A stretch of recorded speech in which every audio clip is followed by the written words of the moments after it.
Hello and welcome to another interview for my blog and podcast, A Rich Comic Life. My name is Richard Gill and my blog describes my experiences of watching over 1,500 comedians for the last 50 years. I'm delighted to welcome my guest today. It's Mr. Jos Norris. Yay! Banana. Yeah. You promised you'd do that. I insisted, in fact. That was my condition, was that we open on the word banana. How are you? You all right? I'm good. I'm amazed that you've seen 1,500. It's bonkers. Am I number 1,500? Am I like a big milestone? No, Am I like 1,512 or something? You must be something like that. No, Shame. not that recent. I have seen you a few times. Right. This is just the first time we've been able to cross paths properly. So it'd be something. So you've like, got everyone numbered on the blog. Yeah, basically. I've got an enormous spreadsheet in the past. With every single act and every single venue that I go to, and that forms the blog. That's crazy. Yeah, I've seen a couple of bits of it. I didn't realize it was so extensive. Oh yeah, detailed and nerdy. Yeah, I love that kind of thing. I love a big list. I'm going to lose the rest of my life to your blog, I think. As soon as I delve in. Well, please do. Here it is. When I get stuck on a spreadsheet or a database, that's me gone. It is incredible. My first ever gig was Les Dawson on holiday in Scarborough. Oh, great! With my family, Nice. In 1974. Cool. But I shall tell you more about that later. Yeah, please do. Because this interview is all about you and your wonderful comedy career. Yeah. Of course. It sounded like career had a question mark. Yes, to confirm, just about a career. And I'd like to go right back to the start and ask you, how did you become a comedian in the first place, please? I became a comedian, I think, because I always had it that I wanted to write and perform. That was sort of like baked in, and I don't really know where that came from, other than it was just there. But I think it always changed shape a lot. Like when I was growing up as a kid and then as a teenager, I think for a while I wanted to write novels. Like I was very into Terry Pratchett and I read a lot of Discworld and that sort of thing. And I thought I'd like to write exactly those books.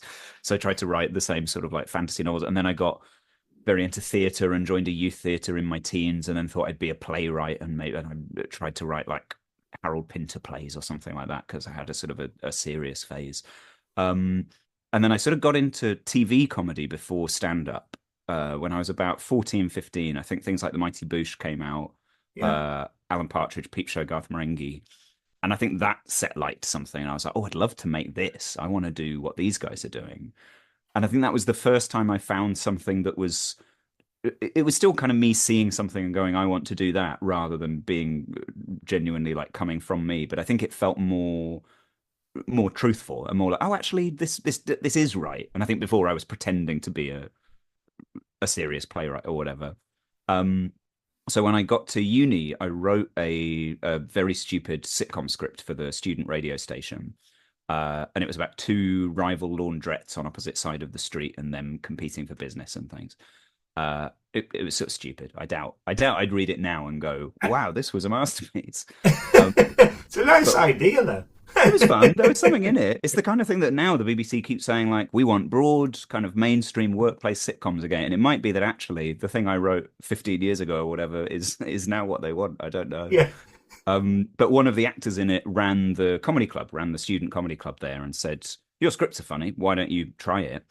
And I think it had just never been in my head. I think even though I'd always wanted to perform and I'd always wanted to write and I loved comedy, like sitcoms and things, I'd never really entertained the idea, but of course went like, yeah, I'll try that. And I think it was the first time I did something like that where it felt like I wasn't imitating at all.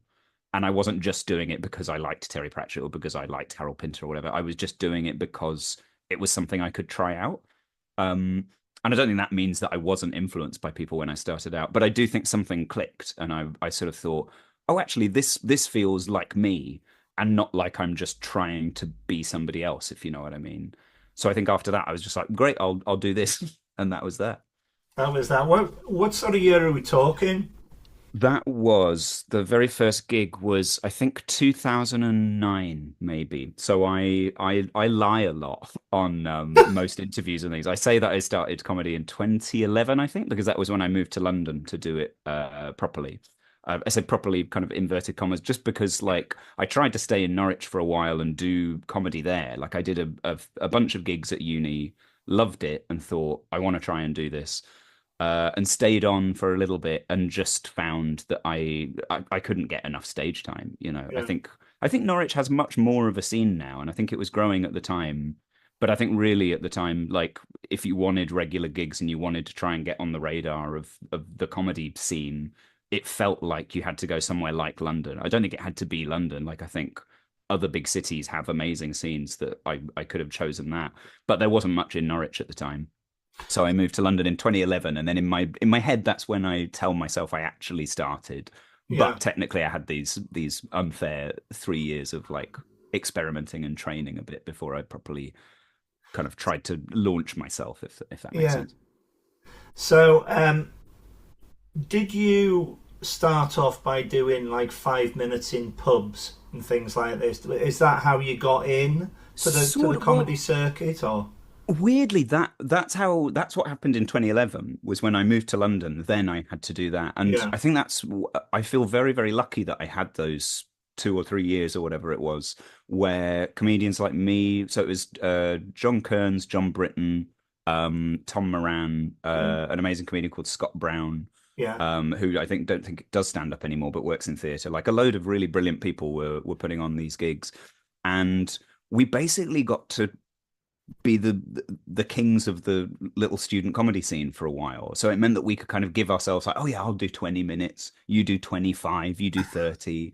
And it was all like we were kind of reaching way beyond our ability technically, but the but audiences were all our friends. Like I said, there wasn't a huge comedy scene in Norwich at yeah. the time. So the gigs were packed and they were full of people that really wanted to have a good time because there wasn't much live comedy around. So we kind of got to pretend that we were like a big deal and major headline acts and things. And then when I came to London, obviously I realized like, oh, for a start, you have to put up with these horrible gigs. These are dreadful. There's nobody here and it's all just bitter comedians who want to do their 5 minutes and go home. So that was the first shock that like, oh, this doesn't feel fun at all. This isn't what I experienced when I started.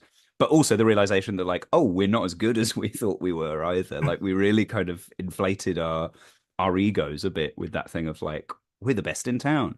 Um, However, though, the having the 2 years in Norwich, 2 or 3 years in Norwich, by mhm. God, what experience you've got doing 20, 25 minutes to Yeah, start with.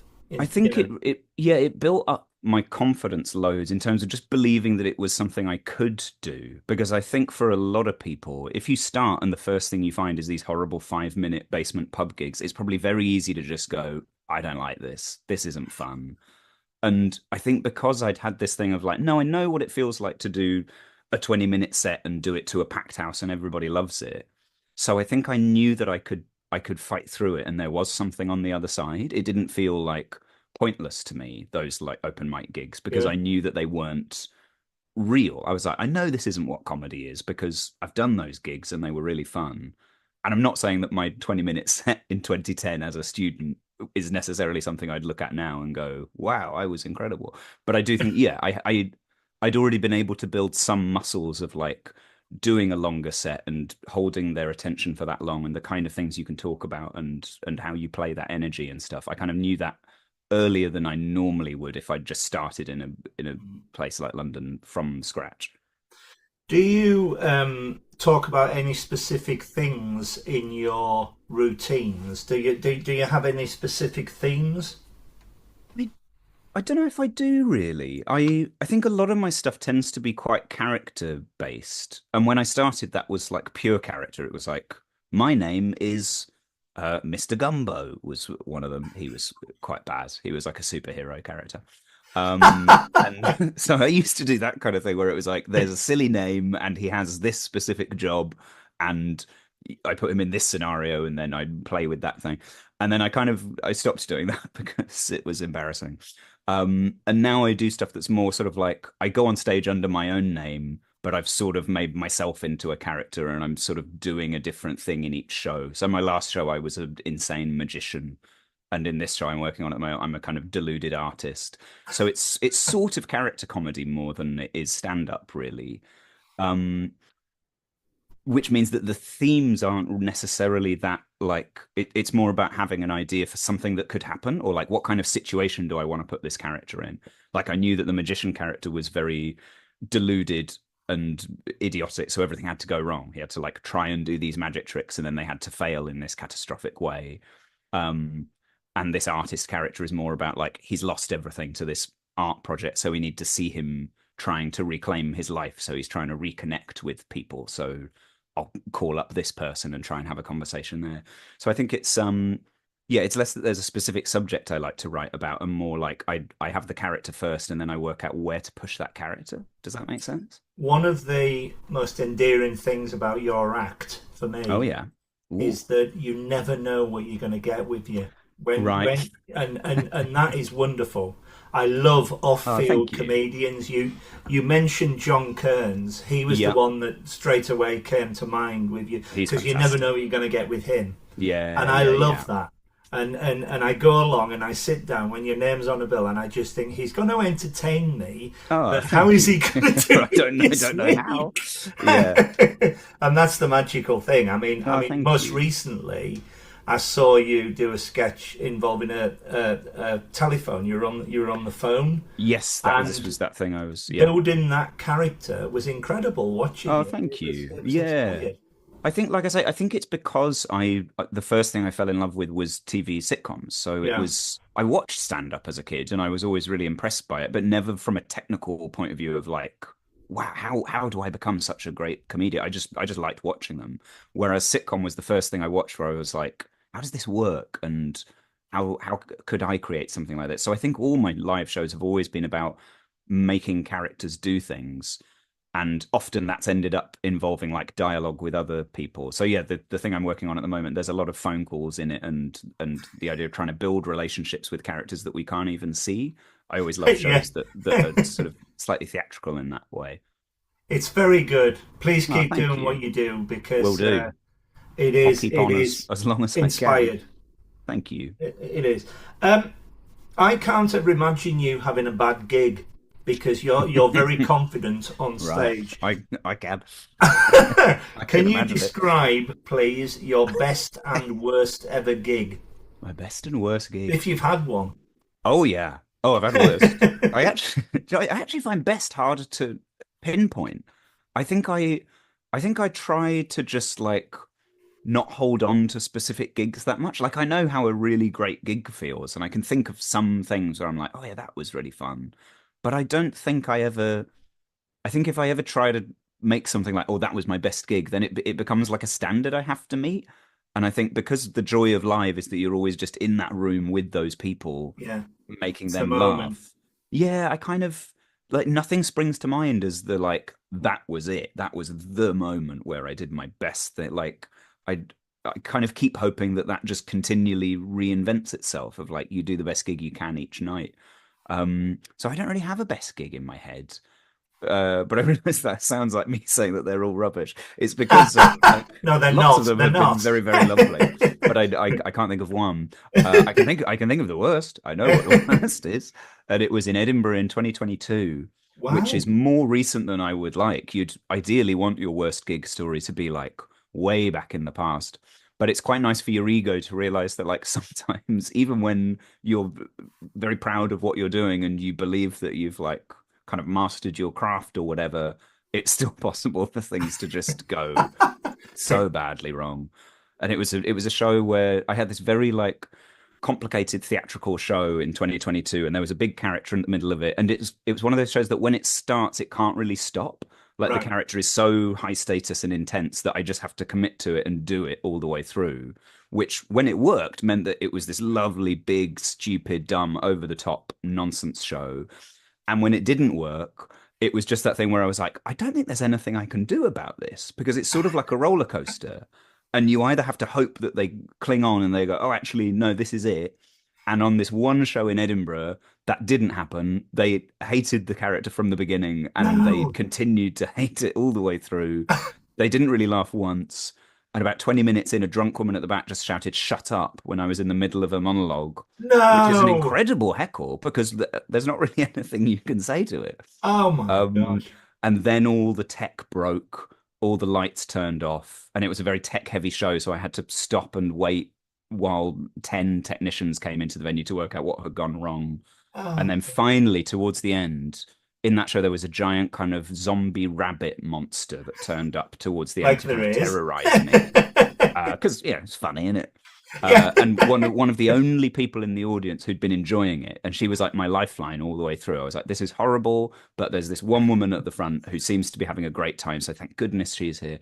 And when the zombie rabbit came out, she had a panic attack and ran out of the room. No. Oh Yeah, no. because It it couldn't be turned out she had a worse. sort of a Watership Down based Oh. kind of childhood trauma that was triggered by seeing this enormous rabbit lunge out at her. So the one thing that was making the gig like vaguely playable then left in floods of tears. Oh. So it's my worst gig I've ever done. It was one of those what like you feel I felt my soul leave my body while I was doing it. About halfway through, I was like, I'm done. But I know there's another half hour of show to go, so I now just somehow have to do this half hour, despite the fact that I now don't have a soul anymore. Um, However, again, experience. exactly, You exactly. know, it's all experience. It's That's what you character have to keep building, isn't doing. it? That's what And they and say. and when you mentioned about the woman saying "shut up" Mhm. Oh yeah, in the heckling, incredible heckle. it reminds me of the only time that I've ever had a go at stand-up comedy. Oh, you've done it.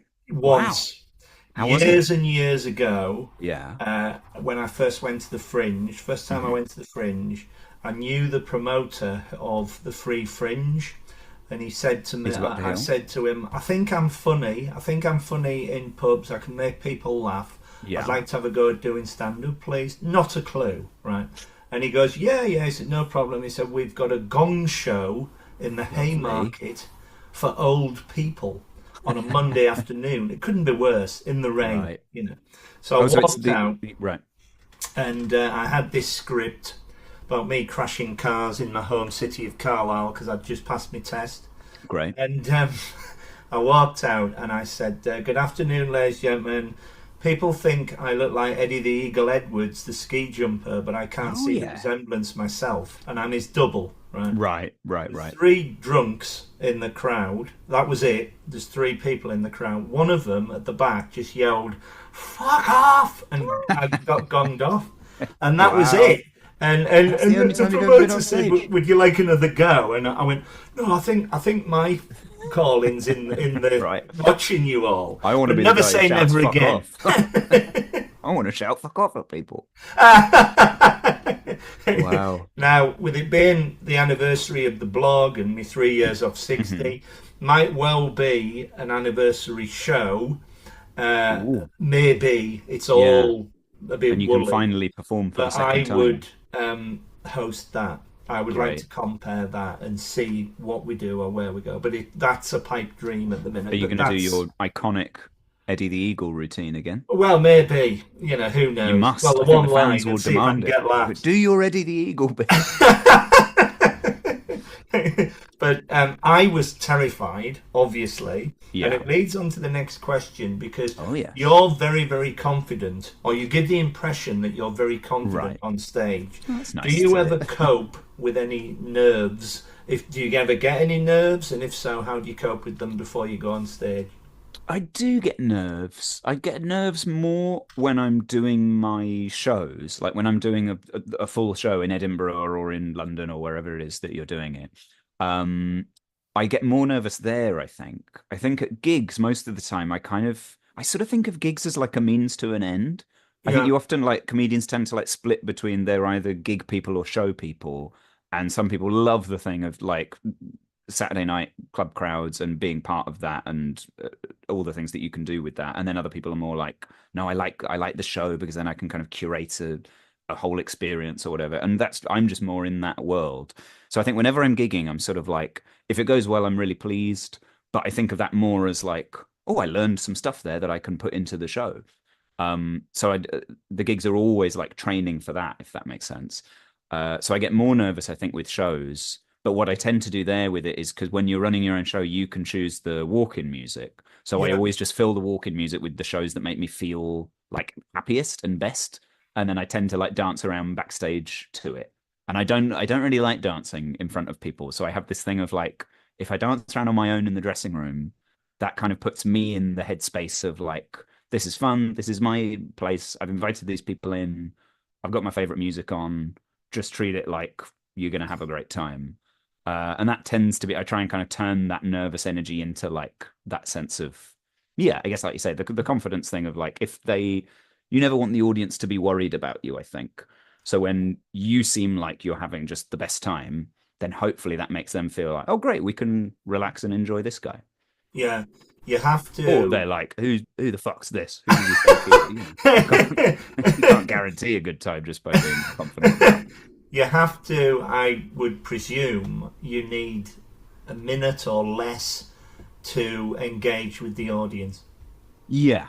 Yeah. There's so much that gets assumed quickly, I think. Yeah, So trying to work out exactly what you do. And particularly when you've been making shows for a long time, then I think working out that thing, it sort of gets easier in some ways, but harder in others. Because like you were saying with your Eddie the Eagle thing, like so the reason why so many comedians when they start out do a joke about what they look like, sorry, is because you can immediately harness the thing that the audience is doing, which is like making that judgment. Like you come on stage, they have a thought about who this next person is, and if the comedian uses that thought, then that's a very quick way to that's make interesting. something Yeah, work. But then the more shows you've done, like by the time you've done that once and said, I look like Eddie the Eagle, what can you say in your second show? You then got to work out who else do I look like or whatever yeah, it is. yeah, yeah. But you know what I mean? Like the way in which you use that nervous tension of the start of the show and like, what do we make of this person? And also, you've got to never assume that they've seen you before. Because I think that's the other temptation is to be like, well, everybody knows what to expect from one of my shows. Because like, no, of course they don't. Like most people don't know who you are. So even though you're so used to making shows and you've done this 5 times or whatever it might be, and you feel like you've used a few tricks of what that is, the audience might well be coming to it being like, okay, who's this guy? So Yeah. you've got to keep engaging with that thing of like letting them settle into who you are, but you've got to keep doing it in new ways so that you don't feel like, oh, I'm doing the Eddie the Eagle thing Yeah, again. yeah, yeah. Would you say that as soon as you speak into a microphone, or is it your first laugh, that any nerves you may have go? Yeah, I think it's like the first big laugh. I Yeah, think the show I'm doing at the moment, I did like 3 work in progresses of it in Edinburgh, and it starts with a kind of a fake out thing. Like you're saying, it has this phone call bit. Uh and I try and make it look like I might genuinely be having a phone call and that I've messed up the timings and I've rung somebody just before I'm supposed to go on. And most audiences know that's a lie because why would you do that? So most of them immediately get it. But the times I've done it, there has been a little moment of confusion, especially because I've been saying to like, oh, it's a work in progress. Sorry, I'm a bit behind. I'm making this phone call. So people are a little bit like, oh, what do we expect here? And then about 10 seconds into it, there's a gag that makes it very clear that this is a joke. And it's as soon as that lands that then I have a huge sigh of relief. yeah, And yeah, I'm yeah, like, every time I've done it so far, I have been like, oh, does this beginning work? Or actually, is it off putting because I'm not quite clear in what I'm telling them. And then as soon as I get to that laugh, then I'm like, oh wait, no, I like this beginning and it works. So yeah, I think first big laugh is the thing that makes you relax a bit. yeah, yeah. How do you remember all your routines? Do you have Ooh, a way of remembering them all? I've just always had that brain, I think. I think like I was saying earlier about your blog about lists and spreadsheets and Yeah, database, like that's so my brain is it loves a list and it loves to memorize. And there's loads it can't do. Like I don't say that as like I just have an incredible brain. Ha ha ha ha. Like there's lots of things that my brain like I'm not particularly great with numbers. There's all kinds of things that my brain cannot do. But it can learn stuff and it can memorize stuff. Because I was, like I said, I was in theatre a bit in my teens and joined a youth theatre, and I just never had trouble learning lines. yeah, And it's the same with when I do film stuff now. Whenever I do acting jobs, I just read it twice and then I know it not exactly twice and then it's done, but that kind of thing. Like there's yeah. never really Very much quick. effort that Yeah, goes in. but then it's always gone. As soon as I don't need it anymore, it's gone. So when I know that I've done a show for the last time, the show is gone. Um, but I've never sat down to learn any of my shows, I don't think. They're just like, as I write them, they go in, and then when I don't need them anymore, they're gone. But I don't know what that means in terms of like what kind of memory you have. But I think I've just always been good at learning like lists of information. But I Do you think I do have think of it like a list. I'm always like, right, it's that bit, then it's that bit, then it's that bit, then it's that bit. So it's right? quite yeah, Do it's you quite have list like that. pointers in your head that carry on with the routine, or do you have notes, or how do you Yeah. do a brand new piece of material? I have like bullet points for stuff Yeah, where like every show, even if most of my shows, like I said, kind of start with the character and then it's like, right, what's the concept, what's the character going to do? But it still kind of turns into sequences and segments. So it's like you say, it's then there's the bit where I do the phone call, and then the other bit I did at that gig you saw was the bit with the AI companion. So it's like brilliant. then there's Yeah, that bit. So I think it all kind of works out in these little chunks, and I can always remember those chunks in and of themselves. But then the thing to learn is like the order of it, where I'm like, right, it goes phone call, and then it goes the AI, and then it goes into the bit about Shrek or whatever it is. It's like I'll have headlines in my head, but when I move between them, I know what I say within those bits, if you know what I mean. yeah, very much so. Um, Tell me about your involvement with the Alternative Comedy Memorial Oh yeah, Society. How did that begin? How did your involvement start? Because you're now a regular along with Tom yeah, Tuck, and you yeah. co-present it. Yeah, kind of. It's sort of like it's co-hosted now by Tom and Yeah, Shan Doxy. So they kind of run the show on stage, but I sometimes fill in as a backup co-host when one of them can't do it. And I tend to be like a regular guest, yeah. And I started doing it, I think, trying to remember which fringe it was. 2016 maybe. I'd always wanted to do it. I'd performed once at ACMS at the Fringe before then, and that was sort of when it was in its very early days, and it was a very new, very exciting night, and it was quite sort of it felt quite prestigious to do it, and I felt kind of excited to be a part of it, and a lot of my favorite comedians were playing it the same night, so that felt like a big deal. And I kind of wanted to do it more. And I can't remember where this joke came from, but there was one fringe where I turned up every day at ACMS, and then every time they were about to announce the next act on stage, I tried to go on stage as if it was me, and then went, "Oh, sorry, I'm on later," and then left. And then at the end of the that's show, brilliant. I would come on as though it was going to be me, and then I would be like, "Sorry, I'm not booked. I'm not booked today. It's not me." And then I would leave. Which now I just say out loud just sounds incredibly obnoxious and self-indulgent of me. I hope I ran it past someone that I was going to do this and that I didn't just turn up and do it. I can't really remember how it worked, but we did this. I did this for the whole month, and they cottoned onto it and found it a funny joke and worked it into the show a bit. So then they let me headline the last one. So I turned up at every single show, hadn't been on stage once, and then at the end of the month they let me do a 5 minute set. Brilliant. Uh, and I think because it had been like a month long running gag, and a lot of the regulars have been like, "Oh, it's that guy who keeps pretending he's on but is never going to get on because why would he?" I think they'd started to enjoy the joke enough that they were like, "Yeah, you can be part of the gang or whatever," um, and it's What kept I going ever since. what I love about it is it's similar to my blog because Hmm. it my blog is designed for anybody who wants to have a go at stand-up comedy. Cool. So not only are the big hitters in there, of course, but Yeah. also people who have done 5 gigs and upwards, Yeah. Yeah. or however many. And that's what I love about ACMS because it's like it's like a family. The audience when you Yeah. go in the audience, people just know what's coming next and can Yeah. There's enough relate kind to of the acts and rules everything. and It's a in jokes lovely within it that atmosphere. people are like, yeah, it feels kind of it's it's kind of weird because to somebody coming in from the outside, they're probably like, "What are all these permitted heckles and Yeah. catchphrases and things?" So it feels a little bit cliquey or whatever. But I think when you're in it, it feels so kind of like familiar that you can go with the weird stuff that happens on stage because it feels like you're part of it and you know the rules and things. It's also as well the best last show at the Edinburgh Fringe Yeah, by a yeah, yeah, mile. yeah. It's I'd not. like a big party.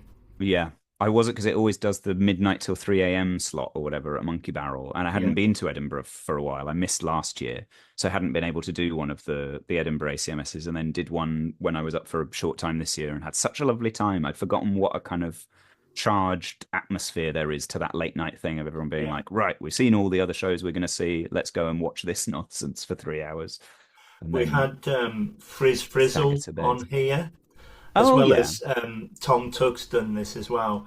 Great. And when I first saw the final show of the ACMS at Edinburgh, he Mm. came on and his act is singing popular songs, but to his lyric. And it Right. was he started with the bass of a Stone Roses song, Oh, and yeah. he sang, "I have a door and I have some nails. I wanna be a door," and I just Very collapsed. good. And he turned around and he went, "Richard, you got that. Thank you." And it's moments like that make it very, very special. Yeah, And I yeah. love the Just fact silly that it's an ideas. awards show about anything. Yeah, It's so everybody good. It's gets an so award. good. Um, It's fun. I've been watching Tom in theatre Yeah, shows. I mean, he plays nearly every year at Edinburgh. He does 4 or 5 different things. yeah, He's yeah, extraordinary, and to have the ability to go and do that as well is yeah.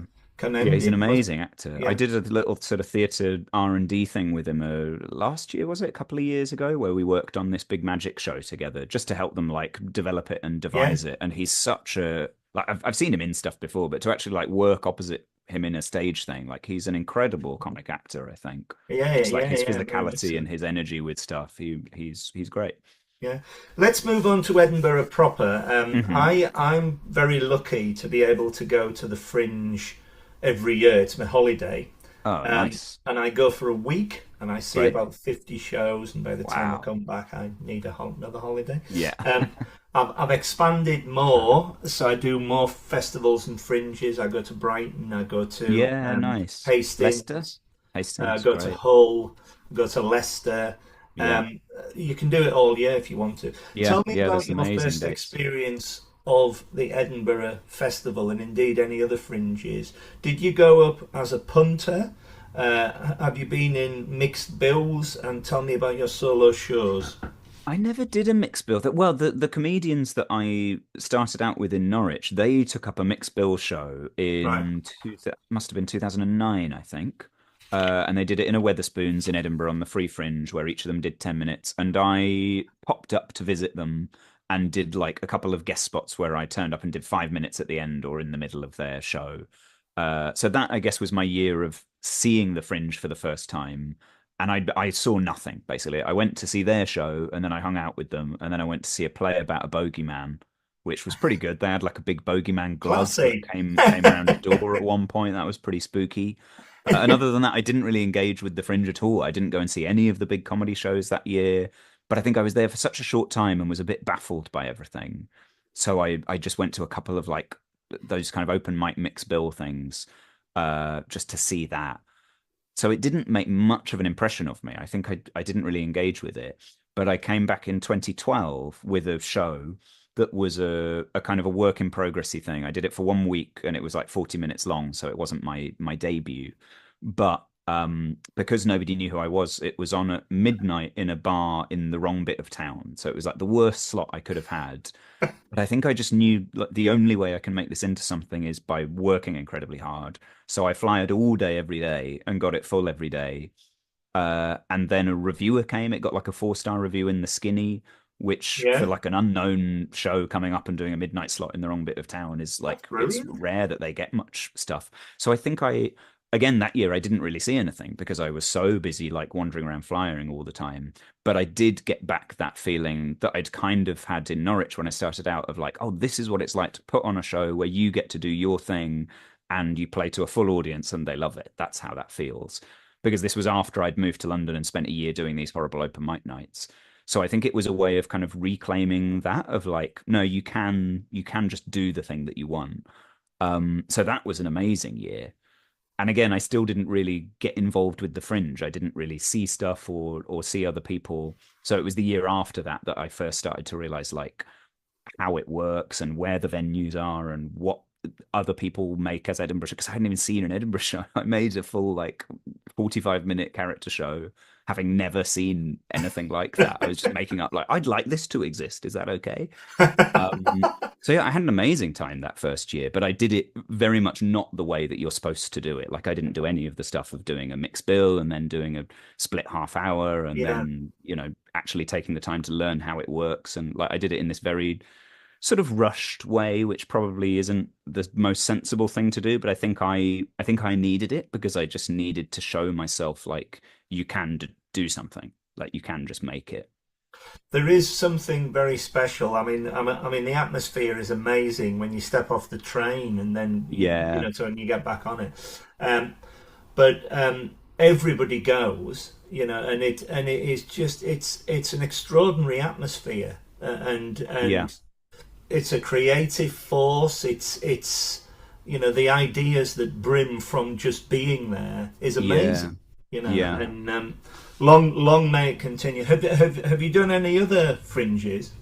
Yeah, I do Leicester every year. Yeah, There's a group of comedians called Weirdos Comedy that I've done a load of work with yeah, over the years. They were sort of like my main kind of comedy family for a long time.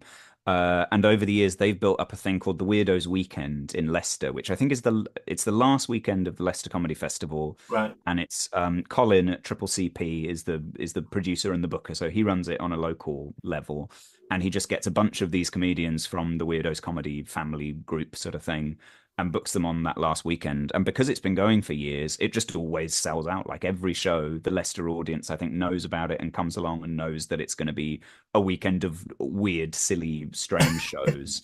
So That that's sounds always amazing. it's great. It's a real like delight. And I used to be able to go up and do the whole weekend because a friend of mine lived quite nearby, so I would stay with her, and then we would go and watch comedy shows. And then more recently, I've only been able to go up for the day because my friend doesn't live there anymore. Right. So it's been, and maybe this year I'll get a hotel and do the whole thing again because I do miss it. But that's an amazing festival. What else have I It done? is very There's good. I'm hoping to go in 2025. It's It's it's it's the great. first It's big really one, isn't it? nice. Yeah. There's a great festival in Wales called How the Light Gets In that I've done a few times, which is a philosophy festival, but then becomes a comedy festival at Yeah. night. And it turns out they really like comedy that you can't quite put your finger on, which is sort of what I've always specialized in of like, what is this? And Yeah. to some audiences in comedy clubs, they're just like, this is stupid. But if you do it to a philosophy crowd, people are really like, interesting. You're really kind of probing Why the is he doing this? yeah, exactly. Yeah. So I always try and do that festival. I've done that the last couple of years because I have a lovely time there. Brighton's supposed to be lovely, but I've not Yeah. really done it in a long time. There's a thing called the Falmouth Fringe, Yeah. There are which loads and loads of them. yeah, it's all over the place now. Yeah. Everyone's got one. There's an Which is Oxford very Fringe, healthy, Cambridge really. Fringe. Yeah. Um, Oh, there's a uh, Nottingham Comedy Festival in November, I think. yeah. Yeah, Yeah. it's everywhere.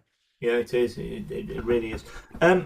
Who are your favourite comedians, past and present? Did you have comedy growing up? You mentioned sitcoms. Yeah, sitcom was the huge thing for me. So that was Partridge, Marion and Jeff, Garth Marenghi, Mighty Boosh. Those were Flight of the Conchords. Those are my very, very favorites. There were like stand-ups that I watched. Like I remember loving Lee Evans, Yeah. and he's maybe kind of a different thing to what I've ended up having my taste at. Like he's very much a kind of mainstream stand-up guy, which isn't normally the thing I love. But I think there was a physicality and like an energy to him that I loved as a Yeah. kid. And have you ever seen the Lee Evans trio routine where he pretends to be a jazz trio? It's brilliant. That's It's fantastic. inspired. Yeah, it's I really good. So he I did do these like inventive, strange routines. He wasn't yeah. just kind of like observational stuff.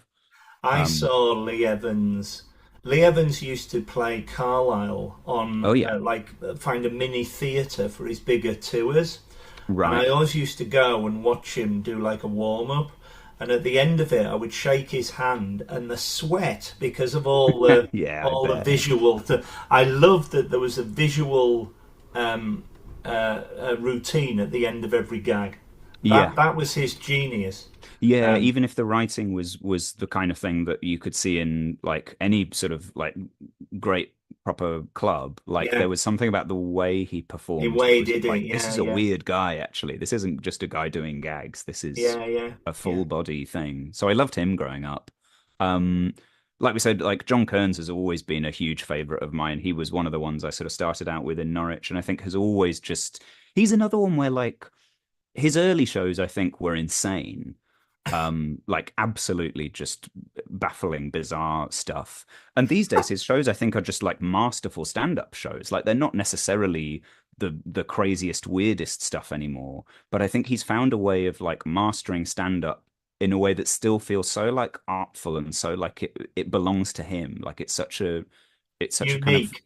yeah, yeah, Yeah. yeah. So I think he's also somebody who's found a way to kind of bridge those two worlds and do something that like nobody else can do it really.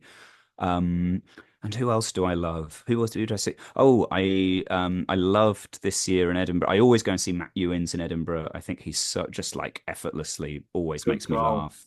I loved Stevie Martin's show in Edinburgh this year. I think she's so funny. Yeah, Um, I really want to go and see Katie Norris at Soho. I know this won't be released for a while, so these will all have like happened already. But Josh Glanks was another one. yeah. Um, There's so many. yeah, yeah, yeah, yeah. You could There's list so people many, for days and but days and days. I've just had just put an article or produced an article for the British Comedy Guide, Oh yeah. and the guy who runs that, Mark, said to me, "Seeing as it's your anniversary, can we have your top 30 gigs?" Oh wow. Or your Yeah, that top would be 50 gigs or something like fascinating. that. And I said to him, no, because I can't pick one. Yeah. But what I can do is my top 25 moments. And we said Right. before about moments being in the Yeah, moment. yeah.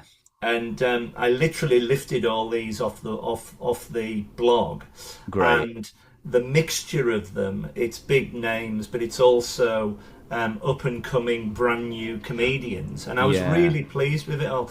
As a I'd love to read that. Has that gone out It's going on out. the Comedy Well, Guide? we're recording this in September. It's going Yeah. out this Saturday, Oh great. which will be the 20th. I've been told, and I will send you a link Yeah, I'd love to read that. for That'd it. be really Yeah, interesting thank to you see so much. highlights from 50 years. That's But I amazing. can tell you that my first ever gig was Les Dawson in Yep. Scarborough, which was incredible. I think I said that at the top of the thing. Yeah, But then yeah. a year later, we saw Tommy Cooper, which was Oh wow. incredible. Who? And the curtains opened. This was in Scarborough as well, and he's Yeah. lying on a bed, Right. and he doesn't do anything.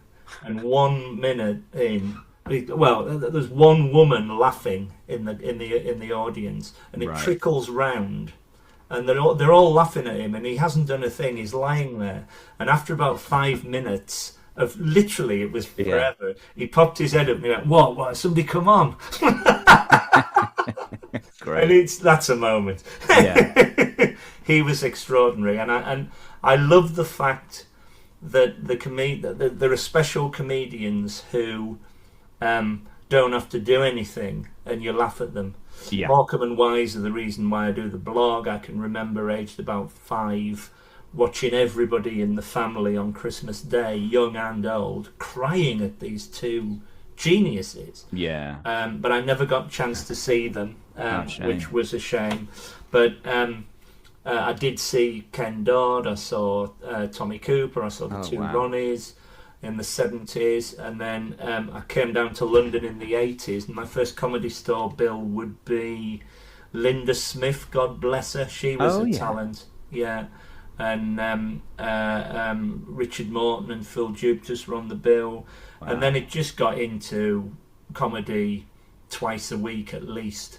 So, Yeah. because literally in London, I'm very blessed to be living in London, because you can do it every night if you Yeah. want to, Yeah. Yeah. Yeah. which is too much for me. Yeah. You can't. You got to draw some lines somewhat. Yeah, no matter how keen you are, Yeah. You have to preserve your sanity. very much so. Like me, do you go to a lot of comedy gigs as a member of the audience? I don't really. I think like certainly not gigs because like, I think when you perform at them, you tend to like get your fill of that through that way. Like whenever I do a gig, like a mixed bill gig, I try and watch all the other acts because I want to see what people are doing and I want to be part of the crowd and the experience and stuff. So I think when you see a lot of it because you're performing anyway, I don't really make much effort to go to those sorts of gigs. Sometimes when there's somebody on that you don't get to see much, like the Tommy Field in Kennington are very good at booking like quite special guests that don't often do stuff. So I went to see Kevin Eldon there a little while ago, who hasn't performed in a long time and has started again recently, and but was just doing quite sporadic appearances. Yeah, So I went to see him there. I do try and go see people's shows a lot because, like I said, that's sort of more where my brain is anyway. That I love to see what somebody does with an hour more than I love to see them do a 10-minute thing. yeah, And also, you like it's you just want to see more of that because when you're performing your show, you don't get to see anybody else. So I feel like, well, if I'm inviting everybody in to watch me indulge my ideas for an hour, then I want to meet other people's stuff that way as well. So I always try, particularly around this time of year, like I said, like everything coming back from Edinburgh and always such a long list of like, right, got to see that, got to see that, got to see that. yeah. So I need to Big. get booking for a bunch of that stuff. I try very much to go and see people's hours, but I'm not great at going to mixed bill gigs. If you're on a bill, Hmm. if you're on a comedy bill and you're on first, would Oh you yeah. stay and watch the rest of the act? I usually do. I only really leave if there's something I have to leave for. Yeah, Like I know we've mentioned ACFS. ACFS is always like a 3 hour gig, and sometimes it happens on days where I have to get a really early train the next day. So I sometimes miss the third section in ACMS because it's always split into three. And sometimes you end up doubling up where you're doing two gigs in one yeah, night and you sure, have to yeah, like say, thanks so much for having me. I've got to run now. But generally, I kind of want to see the whole night because like I said, because I'm not a great like comedy goer as an audience member myself, like that's my chance to see what people are doing at the yeah, moment. And that's really inspiring by itself to be like, God, I love that. That's a really fun idea. And just to get that sense of what's going on in the comedy landscape at the moment. So yeah, I try and watch the whole thing. yeah, yeah. Do you have any ambitions as a comedian? Oh, yeah. They're all I'd love to say no, I'm content and zen and it is What what I it what I is. what I mean by that is, Hmm. would you like a quiz show? Would you like to be on TV? Would you like to go on a big tour? Is there anything that you would love to do? A lot of those kind of markers, the markers that are more kind of like comedian centric, if you know what I mean, like panel shows, tours and things, like they'd be lovely and I'd probably have a really nice time doing a big tour or doing a panel show, but none of them have ever felt like I have to do that. Taskmaster's the only one where I'm like, God, that's a fun show. I don't feel that's a panel show. Like it's a different beast, You'd really, be very good on because that. I'd love it. I'd absolutely love it. Maybe one day, if they manage to keep making it forever, then perhaps one day. Um, but I think for me, the big thing has always been sitcom and like making a scripted comedy thing. Like I love scripted comedy, and particularly in the last couple of years, I've been trying to write more and trying to act more and trying to develop more ideas for TV and film and radio and stuff. And I've made some radio bits. Me and my girlfriend Miranda, who's a writer, we co-wrote a radio sitcom. So that was sort of a dream come true of like, wow, I got to make a Yeah, sitcom. I got to do the thing that I always wanted to do. But we yeah, only got to make like a short mini series of it, and then they didn't get to make any more because the commissioner changed. So it's like as soon as you fulfill one dream, it then turns into a like, well, that doesn't count because now I want it to be on TV and I want it to run for 10 series or whatever. So yeah, that's the problem with ambition is as soon as you satisfy an ambition, then you create a new one to fill its place. So at the moment, my ambition would be I'd love to make a TV. I say sitcom, but I mean scripted comedy because I think yeah, sitcom has like expectations of it's a bunch of people in a room and it all resets at the end, and that's one way of doing it. But I also love things that are more narrative and more like tell more of a story or that play with genre more. So it wouldn't have to be a sitcom in the sort of old fashioned sense. But I'd love to make a scripted comedy show for telly one day, but that's hard. So well, I I'm wish always you wary well. of saying that's my ambition because it's very hard to do that. I do wish you well because I think Thank it you. would be a very, very interesting premise. Ah, thank you so much. I really do. I think you're a major talent, Ah, and I thanks. think that if you did write a sitcom, it would be fascinating. Well, I what will you would put put that it to? on my next pitch doc. I'll say that I know one person at least that's going to watch this. So Yes, you guys want definitely. big numbers, and I can Please. guarantee you one plus. So thank Please, you. please, anything to help.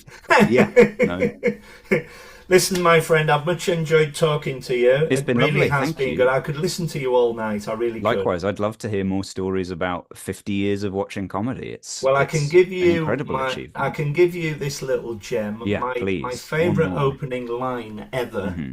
was from Harry Hill Oh yeah, 30 years ago. right. I used to go to the downstairs at the King's Head all the time. I used to live in North London. Yeah. And he walked on. He was not famous at all. He walked on. He Did he have brushed his collar past yet, me. or did he Yeah, have the big collar? He had the collar. yeah, Nice. yeah. Jumped up onto the stage and went, "Ladies and gentlemen, I'm really sorry I'm late. I had to have a testicle brought down." And there was a pause and a laugh, exactly like you're doing now. Yeah. And then he said, "From Derby." And when I met him 25 odd years later, I told him this. He went, "Oh, Rich," he said, I still use that to this day," Wow, that's which incredible. was lovely, you know, and that's a moment. Yeah, Um, yeah. there's so many of the article I will definitely send you. Yeah, I'd love to Um, read that. That sounds great. yeah, I was honoured to do it. I really was. Yeah. Um, uh, Before we go, is there anything else you'd like to say? Do you have any podcasts? Do you have any social media handles? Anything like that? I'm on social media, and I think at Jos Norris is how you find it on most of them, but you have to be on so many of those platforms these days that I Yeah, forget which one I might have put a one in or a two or an F or something. So I don't, but if you'd you're search there. Jos Norris, that'll come up. I guess the big thing I'll mention, I know this isn't coming out for a while, but it should be that by the time it comes out, the show I'm currently working on will hopefully be nearly finished or playing the Edinburgh Festival that year or Leicester or starting to play those festivals.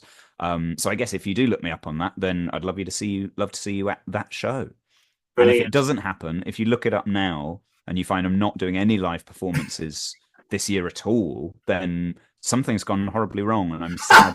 I'm sad to hear about it. I'm worried now, I actually. very much doubt it. I Yeah, very much. fingers I can crossed. see I'll you be doing going something. forever. Yeah. Thank you. Listen, my friend, I will definitely see you at ACMS again soon, Yes, see you there. and it's been an absolute joy. Thank you so much for having me. Thank you very much for your time.